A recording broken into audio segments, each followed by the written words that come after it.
Hi friends, அனைவருக்கும் வணக்கம். எல்லாம் நல்லா இருக்கீங்களா? நீண்ட நாளைக்கு அப்புறம் நம்ம இன்னைக்கு கிச்சனுக்கு வந்திருக்கோம்.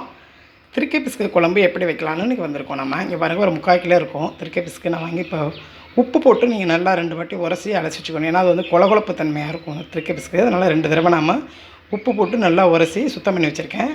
அது கூட நான் சேர்த்து வைக்கிறதுக்காண்டி முருங்கைக்காய், ஒரு பெரிய காய், ஒரு காய் வாங்கி வெட்டி வச்சுருக்கேன். தாளிக்கிறதுக்கு இங்கே பாருங்கள், வெங்காயம், தக்காளி, பச்சை மிளகாய், பூண்டு கொஞ்சம் தாராளமாக உரிச்சு வச்சுக்கோங்க. பூண்டு கொஞ்சம் அது நல்லா நிறைய போட்டால் நல்லாயிருக்கும், குழம்பு டேஸ்ட்லேயே இருக்கும்.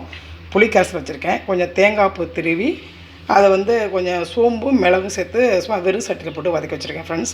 இப்போ பாருங்கள், உங்களுக்கு தேவையான அளவு மிளகாத்தூள், மல்லித்தூள், கொஞ்சம் மஞ்சத்தூள் வச்சுருக்கேன். இவ்வளோ தான். இப்போ நம்ம வந்து சட்டி அடுப்பு வச்சுருக்கோம்.